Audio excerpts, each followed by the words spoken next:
Bonjour à tous, je vous souhaite la bienvenue sur Ciné Horror X Movie. Si vous êtes nouveau sur la chaîne, je vous demande de vous abonner pour être alerté à chaque fois que nous postons une nouvelle vidéo.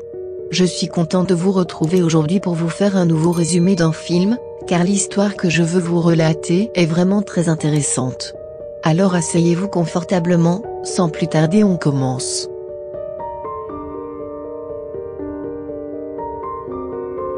Le film commence en 1967 à Los Angeles où l'on voit Monsieur Browning et sa fille Jenny. Ils sont chez Alice Zander, une diseuse de bonne aventure. Alice le réunit autour d'une table pour une séance. Monsieur Browning veut parler à sa femme décédée, il veut lui poser quelques questions. Jenny n'est pas convaincue et pense qu'ils se font arnaquer. Lorsque Monsieur Browning demande à donner de l'argent à Jenny, quelque chose qui représente soi-disant l'esprit de sa femme décédée se glisse derrière les rideaux et se précipite vers eux. Monsieur Browning est effrayé au-delà de toute croyance. Il tente de payer Alice, mais elle refuse par culpabilité. L'esprit est en fait la fille adolescente d'Alice, Paulina, tandis que sa fille cadette Dory se cachait pour créer les effets de bougies soufflées. Alice gronde Lina pour avoir effrayé Monsieur Browning, mais Lina défend ses actions parce qu'elle pense que Jenny était une garce. Alice est d'accord avec elle. Lina se faufile la nuit pour se rendre chez son amie Ellie. Les deux, plus le petit ami de Lina Mickey et une autre amie Betty, jouent avec un jeu de société Ouija. Ils essaient de contacter un esprit, qui effraie Betty. La mère d'Ellie fait irruption à la porte, faisant hurler Betty. Alice récupère plus tard Lina, en colère contre elle. Pendant que les filles sont à l'école, Alice va chercher sa propre planche Ouija après que Lina a suggéré que cela pourrait être bon pour les affaires. La nuit, Alice utilise le tableau et entre en contact sans le savoir avec un esprit nommé Marcus, qui parle à travers Dory. Dory répond aux questions d'Alice, à la confusion de Lina. Dory utilise seule la planche Ouija, bien que la première règle du jeu soit de ne pas jouer seule, dans l'espoir d'entrer en contact avec son père décédé Roger. À l'école, le père Tom appelle Alice pour revoir les devoirs de Dory. Tout est écrit en cursif, bien que personne n'ait connaissance de Dory, qui ait jamais appris à écrire comme ça. Alice et les filles rentrent chez elles pour trouver un avis de forclusion sur leur porte. Dory revient avec une bourse pleine d'argent dont elle prétend que Roger lui a parlé. Elle montre à sa mère et à sa sœur un espace dans le mur du sous-sol qui contenait l'argent. Plus tard, Dory montre à Alice et Lina comment elle a communiqué avec Roger. À leur grand étonnement, la planchette bouge toute seule lorsqu'Alice demande à l'esprit où se trouvait Roger lorsqu'elle lui a dit qu'elle était enceinte de Lina. La planchette se déplace pour épeler douche. Quand Alice demande si Roger est vraiment là, elle passe à oui.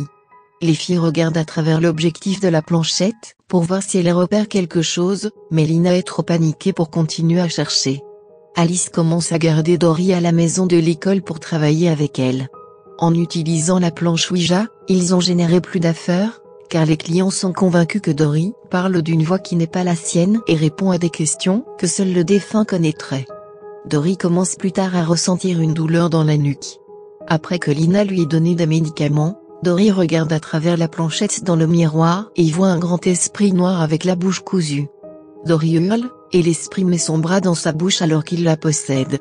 Alice sort avec le père Tom pour la nuit, tandis que Lina fait venir Mickey pendant que Dory regarde la télévision. Tom choisit de ne pas poursuivre d'autres relations après le décès de sa femme, ainsi que de rester fidèle à sa foi. Lina et Mickey passent un bref moment ensemble et ne s'embrassent qu'avant qu'elle ne le mette à la porte. Alors que Mickey part, Dory le surprend alors qu'elle apparaît de nulle part. Elle commence alors à décrire avoir été étranglée à mort avec des détails graphiques et dérangeants. Lina apporte un tas de papiers écrits par Dory à Tom à l'école. Ils sont écrits en polonais et Tom dit qu'il connaît quelqu'un à l'école qui peut les traduire pour elle. Dans la cour de l'école, deux garçons qui se moquent de Dory sont assis sur un banc quand l'un d'eux braque sa fronde sur sa tête. Dory se retourne et fixe l'intimidateur et fait en sorte que l'enfant se frappe au visage.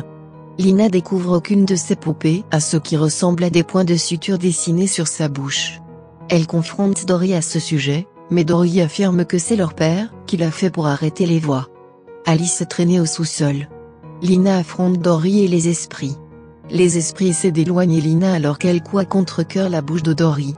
Lorsqu'elle a terminé, Dory semble normale et se réveille. Elle est tirée par Roger. En réalité, Alice et Lina pleurent sur le corps de Dory. Lina est momentanément possédée et elle poignarde Alice. Quand elle revient à la normale, elle supplie sa mère de lui pardonner, mais Alice dit qu'elle sait que ce n'était pas elle. Elle voit Roger et Dory debout derrière Lina avant qu'elle ne meure. 2 mois plus tard, Lina est dans un hôpital psychiatrique pour parler au docteur Fuller de ce qui est arrivé au corps de Dory. Dans sa chambre, Lina fabrique sa propre planche Ouija sur le sol avec son sang et une lunette pour contacter Dory. Fuller passe devant la chambre de Lina et y voit ce qui ressemble à Lina et Dory assises l'une à côté de l'autre sur le lit. Quand il se retourne pour regarder en arrière, il voit juste Lina le fixer. Il ne voit pas Dory courir vers lui au plafond. Après le générique, nous voyons une vieille Lina dans sa chambre alors qu'on lui dit que quelqu'un prétendant être sa nièce est là pour la voir, tout comme le premier film. La famille Zander obtient une planche Ouija dans le cadre de leur entreprise de diseuses de bonne aventure, mais la plus jeune fille Dory devient possédée après avoir joué seule et tente de contacter son père décédé, Roger.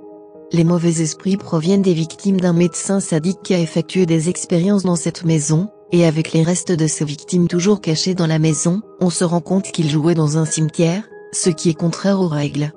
Lina doit coudre la bouche de sa sœur pour arrêter les esprits, comme le coup de la vie de Dory. Pendant qu'elle est possédée, Lina tue également sa mère, mais Alice et Dory retrouvent Roger. Lina est internée dans un hôpital psychiatrique et maintient le contact avec Dory via sa propre planche Ouija. Voilà, c'est la fin du film. Merci beaucoup de nous avoir suivis. Vous avez aimé, retrouvez des vidéos du même genre et n'hésitez pas à vous abonner et d'activer la cloche de notification. Je vous dis à la prochaine pour une nouvelle vidéo.